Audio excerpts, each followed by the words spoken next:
ইসলামে পর্দার যে কনসেপ্ট আছে, এই কনসেপ্টের কারণটা কি, এর তাত্ত্বিক দিকটা কি, এটা আমরা অনেকেই জানি না। আল্লাহ রাব্বুল আলামিন সৃষ্টিগতভাবে মানুষকে এমনভাবে সৃষ্টি করেছেন যে নারী পুরুষ পরস্পর প্রতি আকৃষ্ট হয়। এর মধ্যে আল্লাহ তাআলা নারীকে বিশেষভাবে এমনভাবে সৃষ্টি করেছেন যে পুরুষরা নারীদের রূপ লাবণ্য, তাদের সৌন্দর্য দেখে তাদের দিকে বেশি আকৃষ্ট হয়। এই আকৃষ্ট হওয়ার ফলে মনোজগতে, কল্পনার জগতে একজন পুরুষ একজন নারীর খোলামেলা কোনো দৃশ্য বা সৌন্দর্য দেখে তাকে নিয়ে বাজে চিন্তা করা, আরো সহজ করে বললে মনে মনে রেপ করার, কল্পনার জগতে তাকে রেপ করার একটা স্কোপ তৈরি হয়। আমাদেরকে যিনি সৃষ্টি করেছেন তিনি জানেন যে আমাদের এটা মানবীয় দুর্বলতা আছে। সেই জন্য আল্লাহ তাআলা আমাদেরকে নির্দেশ করেছেন পুরুষদেরকে তোমরা দৃষ্টিকে সংযত করো, কুল্লিল মুমিনিনা ইয়াগুদ্দু মিন আবসারিহিম ওয়া ইয়াহফাযু ফুরুজাহুম। আবার নারীদেরকে নির্দেশ করেছেন ওয়ালা ইউবদিনা যিনাতাহুন্না ইল্লা মা যাহারা মিনহা, নারীরা তাদের সৌন্দর্যকে প্রকাশ করে বেড়াবে না, যাতে করে একটা সমাজ সুস্থ স্বাভাবিক থাকে। আল্লাহর বিধানটাকে যদি আমরা ছুঁড়ে ফেলে দেই তাহলে কি হবে? সে ক্রাইসিস ইতোমধ্যে পৃথিবীর প্রত্যেকটা উন্নত দেশ ফেস করছে। পরিবার ব্যবস্থাপনা ভেঙে পড়ছে, সংসারগুলো খান খান হয়ে যাচ্ছে। কান পাতলেই চতুর্দিকে আপনি শুনতে পাবেন পরিবার ভাঙার কান্নার আওয়াজ। আল্লাহর বিধানকে যখন মানুষ পরিবর্তন করে নানা নামে, স্বাধীনতার নামে, কখনো অন্য কোনো নামে, যখন মানুষ আল্লাহর বিধান থেকে সরে যায় তখন সেটার জন্য মানুষকে মূল্য দিতে হয়।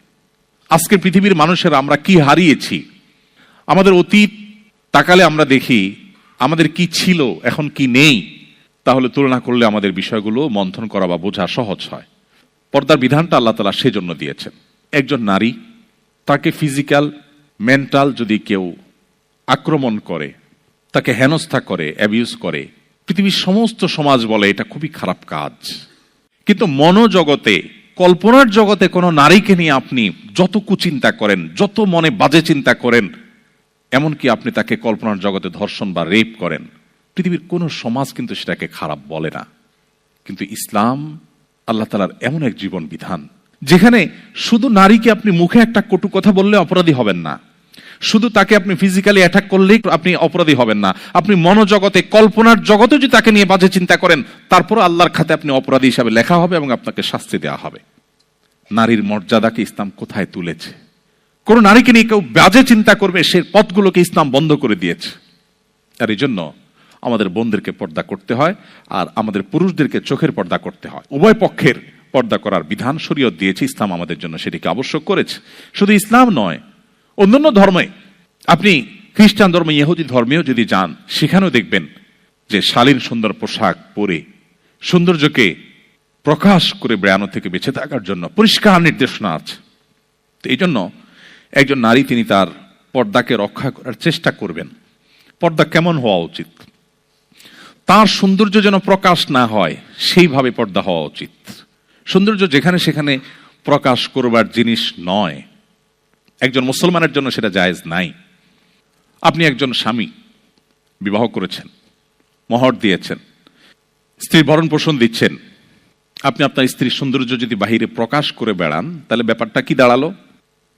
যে আপনি আপনার স্ত্রীকে সবাইকে দেখে তাকে নিয়ে বাজে চিন্তা করার স্কোপ আপনি তৈরি করে দিলেন।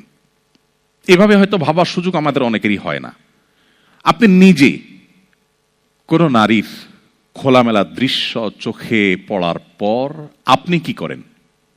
আপনার মনোজগতের অবস্থা কি হয়?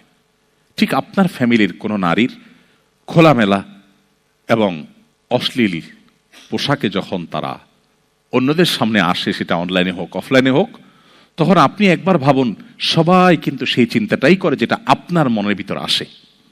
সো পর্দা বোঝার জন্য এই সিম্পল কথাটা যথেষ্ট।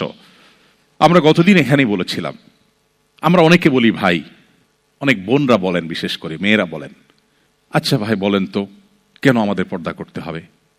সমস্যা তো আপনাদের পুরুষদের। আপনারা চোখে তালা দিয়ে দেন, আপনি সেটা না করে বলতেছেন আমি পর্দা করতে। সমস্যা তো আপনার চোখে, আপনার মনে। আল্লাহ তো বলছে আপনার চোখ নিয়ন্ত্রণ করতে। আমাদের দেশে অনেক নাস্তিক মেয়েরাও এই কোরআন আয়াত শোনায় যে আল্লাহ তো বলছেন পুরুষকে কি করতে, চোখ দৃষ্টি অবনত করতে। তো তুমি তোমার দৃষ্টি অবনত করো, তাহলে তো লেটা চোখে যায়, আমার কেন ঝামেলা করছো? তো এটা বোঝার জন্য আমি বলি, সেদিনও বলেছিলাম, আপনি মতিঝিলে কোনো একটা ব্যাংকে গেছেন, যে প্রবাস থেকে পাঠানো টাকা তুলেছেন, 10 লাখ 20 লাখ 50 লাখ ক্যাশ টাকা তুলেছেন, তুলে একটা স্বচ্ছ ট্রান্সপারেন্স যে পলিথিন আছে, সেই পলিথিনে টাকাগুলো ভরে দেখা যাচ্ছে চকচকা 1000 টাকার 500 টাকার নোটের বান্ডিল। এটা ধরে আপনি ব্যাংকের সিঁড়ি দিয়ে হনহনায় নেমে রাস্তা দিয়ে হনহনায় হাঁটছেন এবং রিক্সা উঠে আপনি বাসা যাচ্ছেন। আপনাকে যদি কেউ বলে ভাই, ব্যাংকের ক্যাশিয়ার সাহেব হয়তো আপনাকে বলবে, আরে ভাই কি করছেন, কালারফুল একটা খাম দেয় যে এটার মধ্যে ঢুকান, তাহলে দেখা যাবে না টাকাটা। আপনি যদি বলেন যে কেন, আমি খামে ঢুকাবো কেন, টাকা আমার, আমার টাকা দেখে যদি চোর ভাই ছিনতাইকারী ভাই লোভ হয়, তো সে তার চোখ হেফাজত করুক, সে তার লোভ সামলাক। ওয়াই আমি আমার টাকা এই পলিথিনে ব্যাগে ভরতে যাব? ও চোর ভাই, ও ডাকাত ভাই, ও ছিনতাইকারী ভাই, আমার টাকা দেখলে তোমার লোভ হয়, তো তুমি তোমার চোখের হেফাজত করো, তুমি তোমার দৃষ্টিভঙ্গি চেঞ্জ করো, তাহলে তো লেঠা চোখে যায়, আমাকে কেন ব্যাগে টাকা ভরতে বলো? এ কথা যদি কেউ বলে, আমরা কি কেউ সেটাকে অ্যাকসেপ্ট করব? আমরা তাকে বলবো, ভাই চোররে চোরের দায়িত্ব না দিয়া, ছিনতাইকারীর ছিনতাইকারীর দায়িত্ব, ভালো মানুষ হওয়ার দায়িত্ব না দিয়া তুমি তোমার টাকাটা সেভ করো, এটাই হলো তুলনামূলক ভাবে ভালো। হ্যাঁ, চোরকেও আমরা নসিহত করবো, ও চোর ভাই তুমি সামলাও, এবং তাকে আমরা বিচারের মুখোমুখি করে শাস্তি কার্যকর করে চুরির প্রবণতা কমাবো। আবার অপরদিকে আমরা নিজেদের সম্পদকে সেভ করব। এই দ্বিমুখী প্রচেষ্টার মধ্য দিয়ে একটা সমাজ সুস্থ হয়, স্বাভাবিক হয়। ইসলাম সেজন্য আমাদেরকে পর্দার বিধান দিয়েছে। আল্লাহ তাআলা আমাদের বন্ধুদেরকে এটা বোঝার তৌফিক দান করুন।